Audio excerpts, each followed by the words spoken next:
Hello everyone, your host SethTheProgrammer, and today I'm bringing you an all-new analysis and theory on what if Goku had his potential unlocked by the old Kai and became Mystic or Ultimate Goku. For this video, we're going to say Goku simply had his potential unlocked at the same time Gohan did in the Buu Saga of Dragon Ball Z.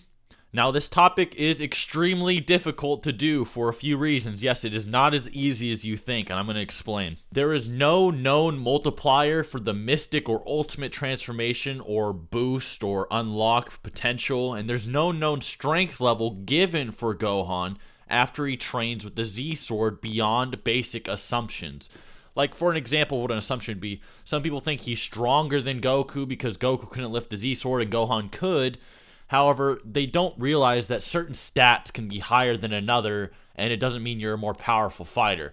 Like, for example, did you know Goku, after he landed on Namek to fight Captain Ginyu, that Goku was faster than Captain Ginyu, but Ginyu was stronger than Goku. He is more powerful.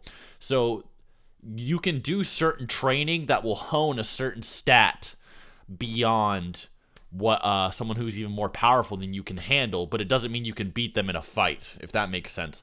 Although, I mean, it's still a good feat. I mean, it does say, hey, so maybe he really is as strong as Goku or stronger than Goku. However, you can only assume, if that makes sense. You know, I would like to think that he's really that strong, but I don't want to make too much heavy assumptions and leave too many gaps in logic. We're just not doing that. 2. The potential differences between Gohan and Goku are incalculable. So we can't even scale using Gohan's personal experience using the form. Now, what I mean by this is Gohan and Goku, the difference between their potentials, because the Mystic or Ultimate unlock is unlocking all of your potential. However, it's literally impossible to calculate the difference in potential between Gohan and Goku. And I mean, there's just so many ways to go about this topic, and there's almost absolutely no solid answer. I mean, we could do some crazy calculations to find Gohan's power, then we could find the difference between Gohan and Goku's maximum potentials, and scale Goku's hypothetical mystic form and how strong it would be. An example, you could scale how strong future Trunks got from using the Z-Sword, and then say him and Gohan are very similar, so they have similar potential. Then find out how much stronger Gohan would have gotten. And you can also find the potential between Goku and Gohan by looking at the Namek Saga, when Krillin and Gohan both have their potentials unlocked. And by the end of their potentials being unlocked, Gohan was at 200,000 and Krillin was at 75,000. And then you could just kind of put Goku in between both of them, or some bullshit, and then say Gohan is like 25% more potential than Goku or something. But like I said, that's just all inaccurate bullshit. It just doesn't work. Maybe for like a power level video, if you're making like a power level video, that might work. If you're really going balls out and you really want to find an accurate level for Gohan, that might work for you. But to find out a solid number for how much stronger Goku would look at, we have to look at the facts. Facts are this. Gohan's normal potential isn't that fucking massive in comparison to Goku like people think it is. What people don't understand is that Gohan has two pools of power or potential. He has his normal base power, and he has hidden potential that is accessed through emotions, etc. Now, like I said, Gohan's normal potential isn't too crazy in comparison to Goku's. It's his hidden potential that is. An example, despite training with Goku for 3 years straight for the Android Assault, Gohan was still inferior to Goku. Gohan actually didn't even catch up to Goku until around 4 years of intense training after the Frieza arc in the Hyperbolic Time Chamber. Now, do not get shit twisted. Gohan does have more base potential than Goku, just not a catastrophic amount like people think. Gohan's real potential comes from his emotions, and the thing about Gohan's emotions is that they raise his power by an unquantifiable amount that seemed to randomize itself to suit the plot at hand. Like this, for example, the first time he gets enraged, he goes from a toddler tripping over his own shoelaces to smashing through fighters that can obliterate moons. Then later on, it decreases heavily, going from like around Namek Goku level, give or take, to second form Frieza level, which would be like around 10 times difference, give or take. I mean, everyone has their own opinions, but I mean, it's not like 100 times or anything. Or when he gets pissed at Nappa, it doesn't increase his power hardly at all like it did versus Frieza or versus Raditz. It doesn't even increase it anywhere near times 10. I don't even think it was a times 2 boost. And despite it going like way beyond 10 times when he fought Frieza, despite him being equally pissed off in both situations. Now, I love Gohan, but his power-ups are inconsistent as fuck. Like, let's be real. Now, how does this tie into Mystic Goku? Well, you see, the Mystic Ritual brings out your potential to its limits, meaning it'd bring out Gohan's enraged potential as well as his normal potential.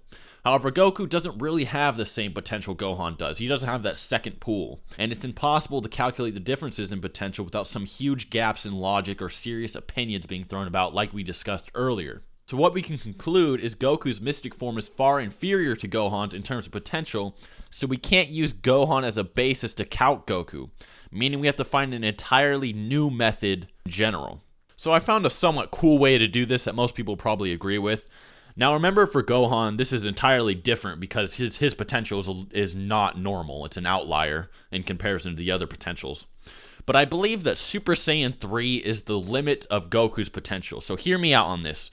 Super Saiyan 3 is a form that constantly drains the body, and it exerts your body to its maximum abilities, much how Frieza's body would drain from exerting his maximum potential, etc. Now, it's actually implied in some other media, like the guides and the games, that Super Saiyan 3 draws out every last drop of Saiyan potential. It's the last legitimate form of Super Saiyan. Everything else is like an adaptation, and not necessarily natural. As Whis even stated to Vegeta, even if he trained his entire life, he'd never understand how to reach Super Saiyan God's power, or etc. Meaning Super Saiyan God and beyond are limit breakers, something beyond yourself and your potential. However, Super Saiyan 3 isn't a limit breaker. Super Saiyan 3 is obtainable. It's the power within yourself. It's deep within yourself, and you have to pull it out, like Goku said. It's not beyond yourself to do this. Due to this, and due to the fact Mystic Gohan is logically far stronger than even Super Saiyan 3's, in example, Gotenk Super Saiyan 3, Gohan would shit on him, I think it's honestly very safe to say that Super Saiyan 3 would be the equivalent of a Saiyan's mystic form or ultimate form, unless they have special traits like Gohan or maybe a half-breed. Another cool thing to back this up is when old Kai tells Gohan to transform into a Super Saiyan. However, instead, he unleashes his ultimate or mystic powers and is unable to transform. This perfectly highlights that this unlock grants you all your potential in one big box. Whether it be Super Saiyan, Rage, everything is included in the mystic form. It explains why Gohan, despite getting upset against Bootanks, didn't really raise his power, or why he couldn't go Super Saiyan and just end the fight right there. It was just all already there. Now let's get back to Goku, what you guys came for. I'm sorry for going on a tangent, but this is all important. You really have to go into detail for such like a vague and hard topic like this one. So Goku and Gohan have their potential unlocked, and Goku would realize how powerful Gohan is, and would probably wish him luck and send him off similar to how he did in the main story. Because, you know, Goku's like, I'm not going to be around forever, you know, I want the kids to do something. So honestly, he'd probably just send him off just like how he did in the original story. So Bootanks comes in, whoops Gohan's ass. Goku comes in knowing he can't beat Bootanks, tries to fuse with Gohan and still fails, and would eventually end up fusing with Vegeta into Vegito, just like in the main story, honestly. Still, what would a Mystic Vegito look like? Would he be stronger? Now, in my opinion, Vegito would still more than definitely be stronger than Boo, as Goku is Super Saiyan 3 level in base, being multiplied by whatever level Potara gives to you. Although I do not think the fusion would be as effective as it was in main canon, simply due to the fact that in main canon the fusion was perfect. Goku and Vegeta were rivals in power and in spirit and got the maximum boost possible. Except here it just wouldn't be the same, because their powers would be greatly different. Could Mystic Vegito go Super Saiyan because half of his body wouldn't have its potential unlocked? How would it work? I mean, I have no doubt that even without Super Saiyan, he'd win, as Goku and Vegeta are still rivals spiritually, right? And Elder Kai was confident that an even less perfect fusion between Goku and Gohan, which would be even a greater difference in power, would shit on Bootanks with absolutely no difficulty. He even hinted that Goku and Gohan could become Super Saiyans after they fuse with each other, so I guess it's highly probable Mystic Vegito also could go Super Saiyan. Anyway, moving on, Mystic Vegito would beat up Boo, and history would repeat itself, and Kid Boo would wake up just like old times. Now this is where it gets interesting. Remember when Boo blew up Earth?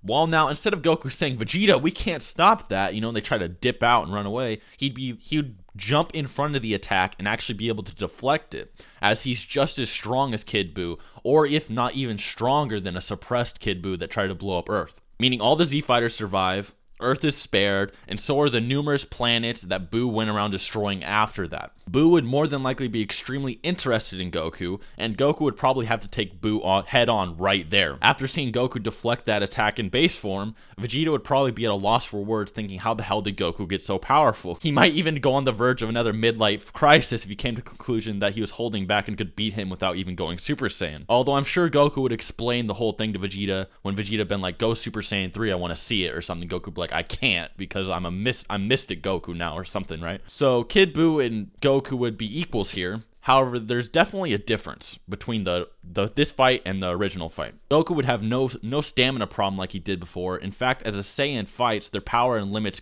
increased constantly. So eventually Goku would only get stronger and stronger as he fights Buu, so long as he doesn't take it too far and overexert himself with an energy attack or something. So logically, Goku could beat Buu, even if he did somewhat drag it out like he did as a Super Saiyan 3. And even if Goku did play it dumb and get beat by Kid Buu, Vegeta could step in and let Goku grab his bearings and gather his ki or whatever. However, not only Vegeta, but Gotenks and Gohan could also join as well. Just how Goku originally planned for them to fight Buu and join in to help when Vegeta said, we have a wish that we could ask for. Gohan and Gotenks together would be more than enough to either A, beat Buu, or B, buy Goku enough time to create a spirit bomb or gather his ki to finish him off. Either way, Kid Buu is defeated just like before, if not way easier and with less casualties. Now on to Dragon Ball Super. In Dragon Ball Super, some notable differences would be made, however, it's not too crazy.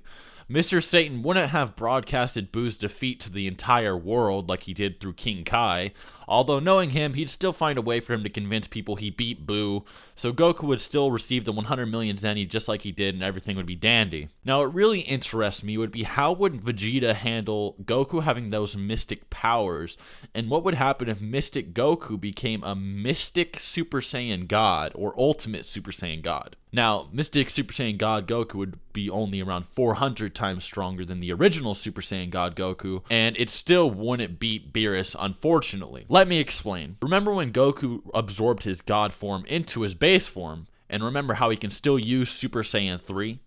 That Super Saiyan 3 with God essence in his base would be the equivalent of the initial Mystic God Goku that would fight Beerus, and well, that Goku was stuck changing Beerus' sheets and wearing an apron.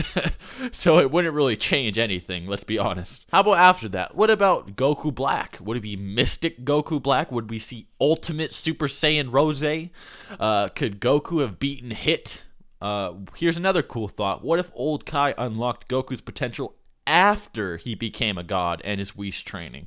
What if the old Kai saw Goku and Vegeta getting their asses beat by Goku Black, and he's like, hold on, bring them here, and he unlocks both their potentials, and they go back to fight Goku Black? What kind of crazy multiplier would that stack onto the god form? How do you think it would work? Unfortunately, I can only imagine, and I do not have nearly enough time to explain everything to you guys, but let me know what you think down below. I love reading these theories. I read every single one of them. Anyways, hope you enjoyed. Hope you learned something, and other than that, till next time.